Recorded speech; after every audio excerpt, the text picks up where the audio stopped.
బిస్మిల్లాహిర్రహమానిర్రహీం. అస్సలాము అలైకుం వరహమతుల్లాహి వబర్కాతుహు. ఇన్షాల్లా ఈరోజు మనం ఇస్లామియా జీవన విధానం అనే పుస్తకంలో మనం ఇవాళ టాపిక్ వచ్చేసి అతిథి మర్యాద.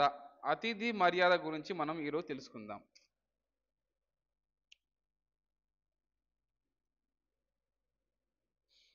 అతిథి మర్యాద. ఇంటికి విచ్చేసిన వారు అతిథులు అనబడతారు.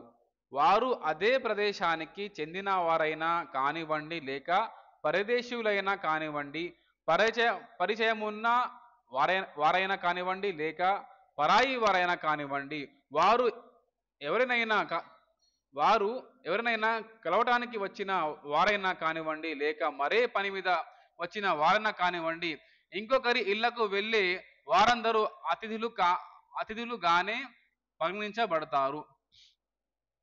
ప్రతి మనిషి ఏదో ఒక పరిస్థితిలో తప్పకుండా మరొకరికి అతిథి అవుతాడు. ఇస్లాంలో ఆతిథ్యానికి, అతిథి మర్యాదలకు ఎంతో ప్రాముఖ్యం ఉంది. అతిథి మర్యాద ఈమాన్లో అంతర్భాగం.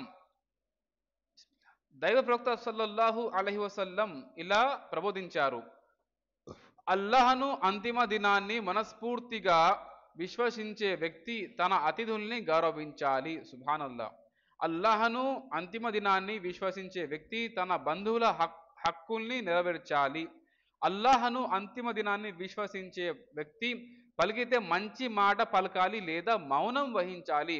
బుఖారీ షరీఫ్ హదీస్.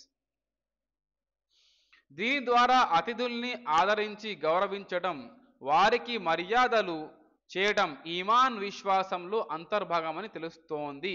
అతిథికి ఆతిథ్యకర్తపై గొప్ప హక్కు ఉంటుంది. దైవ ప్రవక్త సల్లల్లాహు అలైహి వసల్లం ఈ విధంగా ప్రవచించారు: నీ మీద నీ అతిథికి కూడా హక్కు ఉంది. బుఖారీ షరీఫ్ హదీస్. దైవ ప్రవక్త సల్లల్లాహు అలైహి వసల్లం అనుచరులు తమ అతిథులకు గొప్ప మర్యాదలు చేసేవారు. తాము పస్తులుండి అతిథులకు తినిపించిన సంఘటనలు కూడా హదీసుల్లో కోకొల్లలుగా ఉన్నాయి. హజరత్ ఇబ్రాహీం అలైహిస్సలాం గారి ఆతిథ్యం గురించి దివ్య ఖురాన్లో పలుచోట్ల ప్రస్తావించడం జరిగింది. వాటిలో ఒక చోట దేవుడు ఇలా అంటున్నాడు: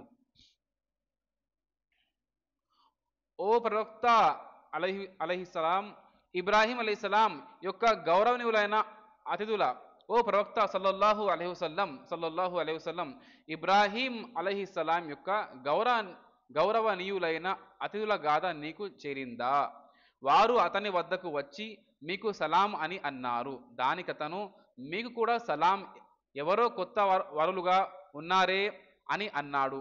తర్వాత అతను మౌనంగా తన ఇంటి వారి దగ్గరికి వెళ్ళి ఒక వేపబడిన బలిసిన మంచి ఆవు దూడను తెచ్చి అతిథుల ముందు పెట్టాడు. ఆ అతిథులు అన్నం తినడానికి వెనుకాడారు.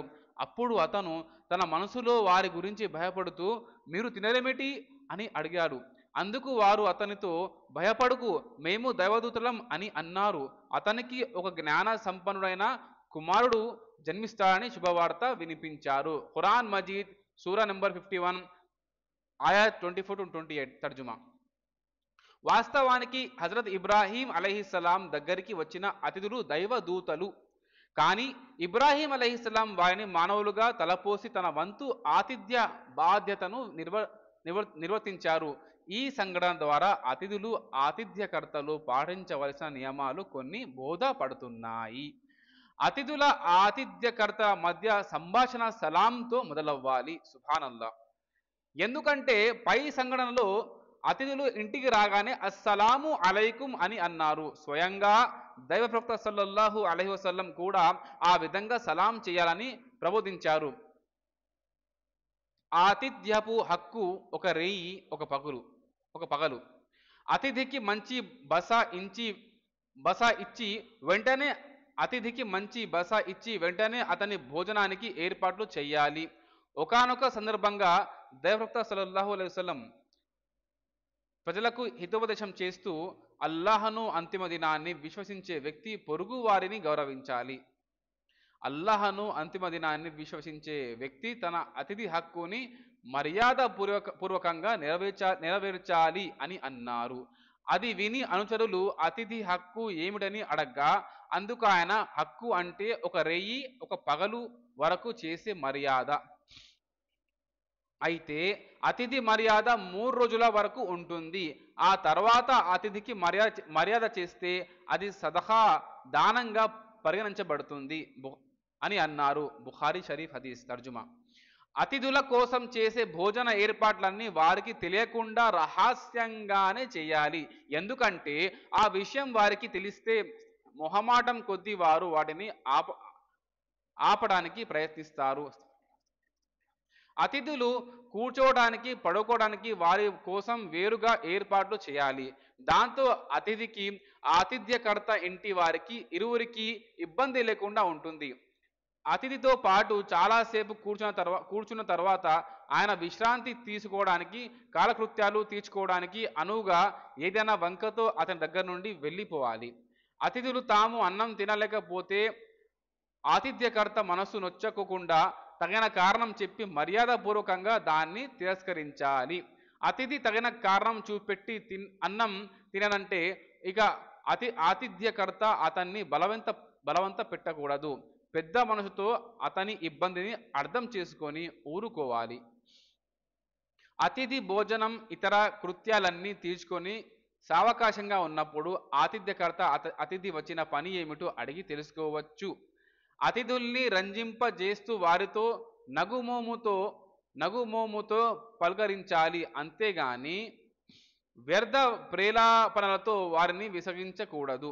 అతిథి ఆతిథ్యకర్త ఇంట్లోనే తిష్టవేసి కూర్చొని అతన్ని ఇబ్బందికి లోను చేయడం కూడా భావ్యం కాదు.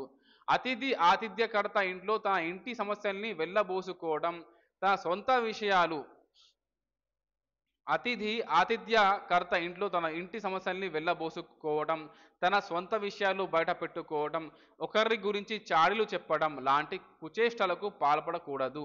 మాట్లాడేటప్పుడు దిక్కులు చూడకూడదు. ఎవరితో మాట్లాడుతున్నామో వారి మొహం వంక చూస్తూ మాట్లాడాలి లేదా తల వంచుకొని మాట్లాడాలి. ఆతిథ్యకర్తను దీవించడం. బిస్మిల్లా. హజరత్ అబ్దుల్లాహ్ బిన్ బుస్రు రజియల్లాహు తాలానుహు కథనం, ఒకసారి మా నాన్నగారు దైవ ప్రవక్త సల్లల్లాహు అలైహి వసల్లంకు ఆతిథ్యం ఇచ్చారు. అప్పుడు మేము ఆయనకు అన్నం వడ్డించాం. ఆ అన్నంలో హరీస్, ఒక రకమైన అరబ్బు వంటకం కూడా ఉంది. ఆయన దాన్ని ఆరగించారు సల్లల్లాహు అలైహి వసల్లం. భోజనాంతరం మేము ఆయనకు ఖర్జూర పండ్లు ఇచ్చాం. ఆ ఖర్జూర్లు తిని వాడి గింజల్ని ఆయన చేతిలో పెట్టుకోసాగారు. ఆ తర్వాత నీళ్లు ఇచ్చాం. ఆయన ఆ నీళ్లు త్రాగి అందులో కొంత మిగిల్చి కుడి ప్రక్కనున్న వారికి ఇచ్చారు. తర్వాత ఆయన మా ఇంటి నుంచి బయలుదేరుతుండగా మా నాన్నగారు ఆయన వాహనం కళ్ళెం పట్టుకొని తనను దీవించమని కోరారు. అప్పుడు ఆయన మా నాన్నని ఈ విధంగా దీవించారు: అల్లాహుమ్మ బారిక్ లహుం ఫీమా రజక్తహుం